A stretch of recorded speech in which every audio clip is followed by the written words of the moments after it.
Hello, Diana. Bienvenue au DW Show.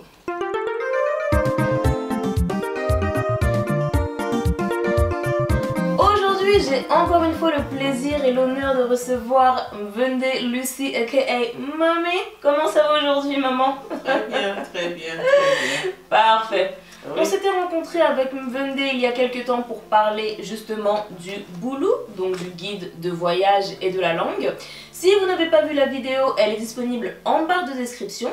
Et aujourd'hui, on a décidé de se retrouver pour un petit peu plus approfondir justement l'histoire, les coutumes du peuple Boulou. De quoi on va parler aujourd'hui, Mvende? Aujourd'hui, on va juste parler des origines. Les origines telles qu'on nous les a transmises. Ce sera juste un petit résumé, parce que là, on ne peut pas rentrer trop en profondeur. On n'a pas. C'est vrai qu'il y a tellement à dire, c'est quand même une culture riche, et comme tu dis aussi, il n'y a pas forcément de documents. On n'a pas de documents, donc on racontera ce qui nous a été raconté. Ça marche.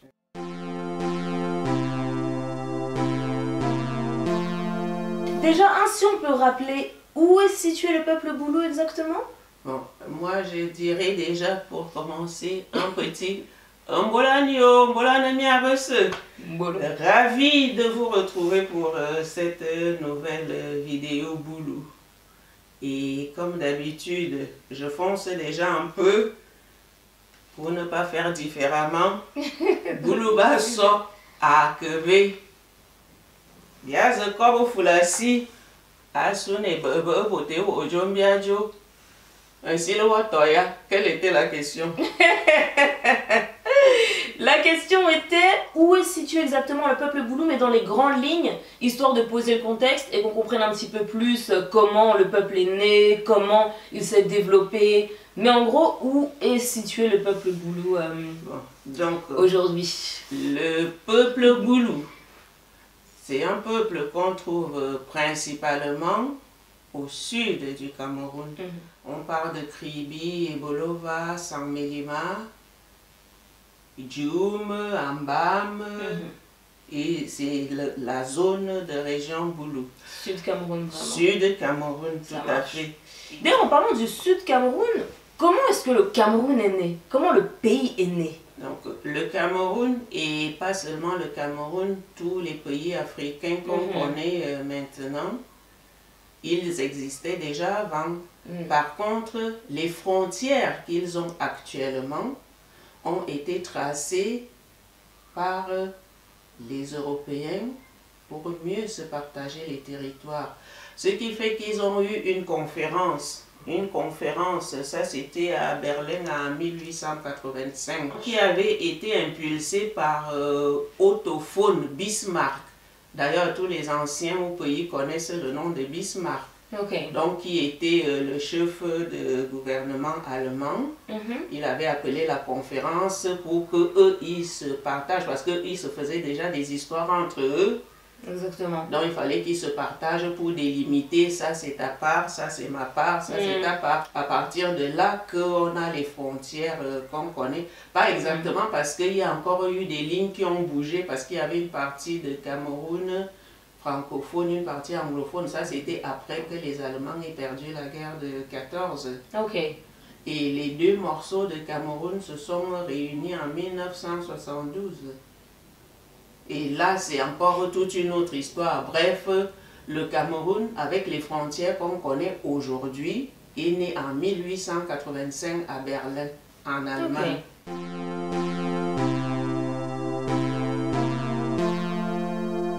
Comment le peuple Boulou est-il né? En gros, comment... Donc voilà ce qui nous a été raconté. Parce que d'avoir un moment d'histoire, même si...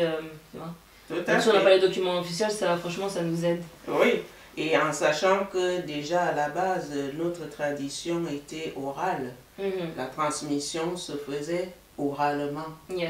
Et maintenant, vu qu'on est quand même un peu trop éparpillé par-ci, par-là, on n'a plus l'avantage d'avoir les anciens qui nous font asseoir pour nous raconter. Pour transmettre le savoir, voilà, nous transmettre. Directement. Donc, bref, ce qui nous a été raconté, c'est que nous avons un ancêtre commun qui s'appelait Nangabeti.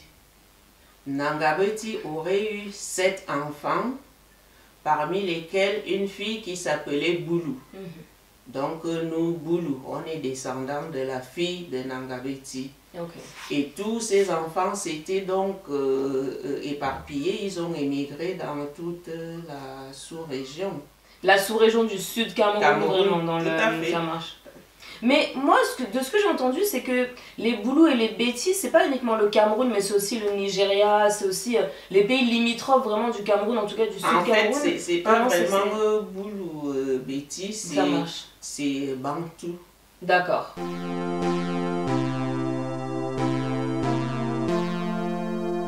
Maintenant, pour approfondir un peu plus sur la langue dont on parlait dans la dernière vidéo, disponible en barre de description, est-ce que tu peux nous en dire un petit peu plus sur, pas forcément les phonétiques, mais sur le fonctionnement de la langue boulou, peut-être la sémantique? Donc, en fait, la langue boulou, je pense comme toutes les langues africaines, ce sont des langues en situation, c'est-à-dire beaucoup plus concrètes qu'abstraites et parsemées de paraboles, parce que les aînés parlent beaucoup en paraboles. Ça marche. Est-ce que tu as des exemples à nous donner de... C'est-à-dire que des exemples comme ça sur le vif, non, parce que c'est vraiment sur des situations très spécifiques. Et je peux dire juste un qui me vient en esprit, c'est Sangoulou, Motanangula Monyang. Si je traduis en français, ça veut dire l'union fait la force. Mais si je traduis mot à mot, c'est pas tout à fait ça, mais c'est ça le sens. Le sens situationnel du... Exactement. Donc, beaucoup parler en parabole, en parabole. Ça marche. Et là, ce qu'il y a, c'est que la langue d'aujourd'hui, comme j'ai dit déjà peut-être auparavant ou pas, c'est que la langue d'aujourd'hui s'est beaucoup enrichie avec les apports de mélange de populations venues d'ailleurs. C'est comme ça dans beaucoup de langues aussi. Hein. Ce qui fait qu'on a beaucoup de mots autochtones qui ont disparu. En même temps, on a beaucoup de mots qu'on a récupérés des autres langues et qui font maintenant partie de notre langue. Vocabulaire courant de notre langue. Tu pourrais nous donner 2-3 exemples des mots d'emprunt, comme ça on saura que étymologiquement... Des mots d'emprunt, je vais juste dire me toi. La voiture. Voilà, tu vois, tu as compris sans que j'ai besoin de traduire. Because I speak English, so... je vais dire kissing.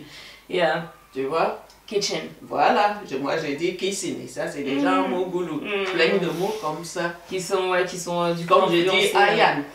Ayan, le fer à repasser. Donc iron. Iron. Ok. Et quand d'autres. Et je crois que tu m'avais dit aussi par exemple Monday, Tuesday pour les jours de la semaine. Les jours de la semaine. Qui sont du coup aussi influencés par un vocabulaire anglophone. Tout à fait. Il y a quelques noms qui sont restés parce que eux ils ne pouvaient pas être changés. Comme on a Ewonga. Et Wonga, ça veut dire samedi, c'était le jour du marché. Et celui-là a gardé son nom. Mais par contre, on a récupéré Sondo. Tu vois? Sunday. Voilà. Il avait aussi son nom qui s'appelait Mosé Soulan, le jour de rencontre. Mais on dit plutôt maintenant Sondo. Couramment. Pour dire dimanche.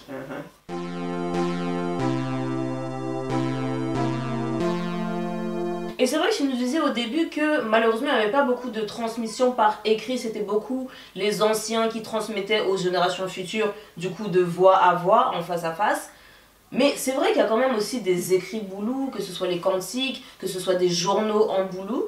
Est-ce que tu pourrais nous en dire un petit peu plus sur quand est-ce que la transition s'est faite? Quand est-ce qu'on est passé de l'oral seulement, de l'oral exclusif, à des écrits, à en tout cas une retranscription manuscrite du boulou?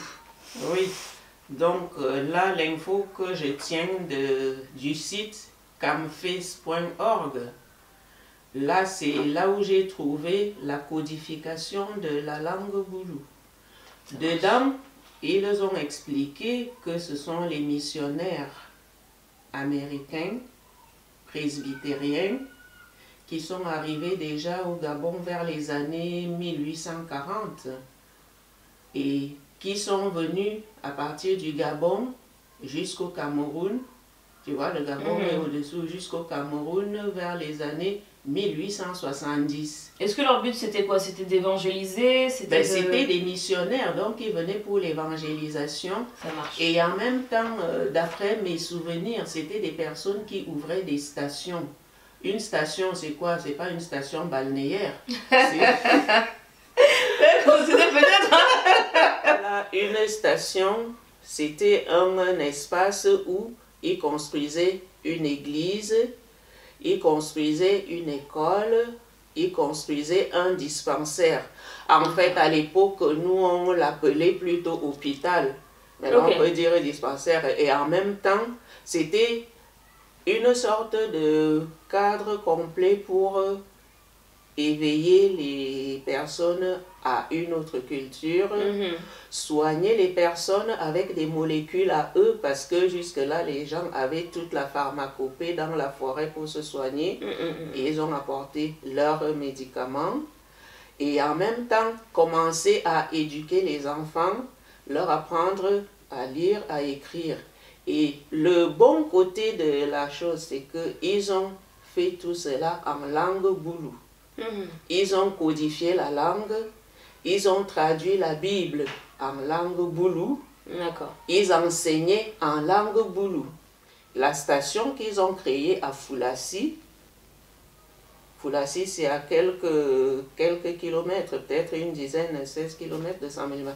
C'est de cette station où ils ont créé une école normale des instituteurs, c'est-à-dire avec but de fabriquer déjà les futurs cadres de demain. C'est de cette école que nous tenons notre hymne national. Ah, d'accord. L'hymne qu'on a aujourd'hui au Cameroun. Ils ont fait un truc qui s'appelait Chant de ralliement du peuple camerounais. Et plus d'informations sont aussi dans le livre. Dans le livre, tout à fait, parce que là j'essaye, comme il y a tellement, j'essaye d'aller à gauche. Que ton travail est très précieux et que ton savoir aussi et tes recherches nous sont très précieuses parce que ça nous aide au moins à comprendre de manière concrète nos origines et l'histoire justement de notre pays justement. Ah oui. Donc, et là j'ajoutais qu'il y a aussi un livre que j'ai trouvé sur internet et que j'ai consulté, le livre de écrivain nommé Énorme Yormese. Donc il avait écrit un livre qui mettait justement si boule yasso à Keve un façane mamé ayon. Bon, ceux qui comprennent comprendront. Je vais rajouter les sous-titres. Donc après la vidéo, j'aurai les sous-titres, je vais les rajouter. Ne t'inquiète pas. Ne vous inquiétez pas. Et dans ce livre, j'ai beaucoup appris. Merci pour les explications.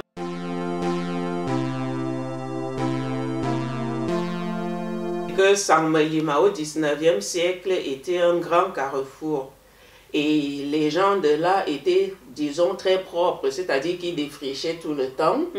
Ce qui fait que quand les Allemands sont arrivés, ils ont trouvé un bel espace bien entretenu.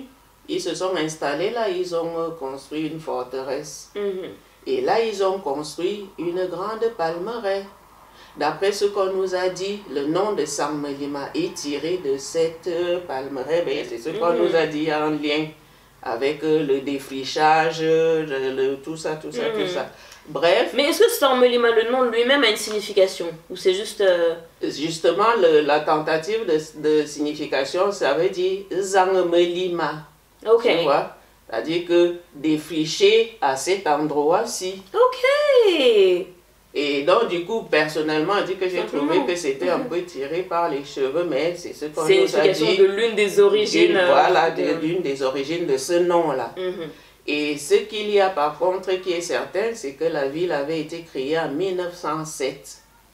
Donc, la commune, elle a été créée en 1952. Ok. Parce que là, on coupait déjà administration, parce qu'avant, les gens avaient leur lopin, leur contrée, il n'y avait pas question de toutes ces choses-là. Et sa vocation économique a été consolidée, ça c'était en 1953. La vocation économique de San Melima. D'accord. Parce qu'on a construit la première route cacaoyère du pays et elle reliait San Melima à Ebolova. D'accord. Donc là, c'était, on appelait un Djonkeka. Ok. La route San Melima, un Balmayo, a été goudronné en 1952 par Nouveau Gaston Moteyang Pang Sangmelima. En rafité bien goudron. Un John Wassambal me yo akaku Sangmelima. Donc en fait, bimbe bibi le goudron a teye wondo a akaku Sangmelima. Un John goudron tombo man effacé en bessi base. Et quand tu vas me Sangmelima mi yo me jema kobo. Abimete.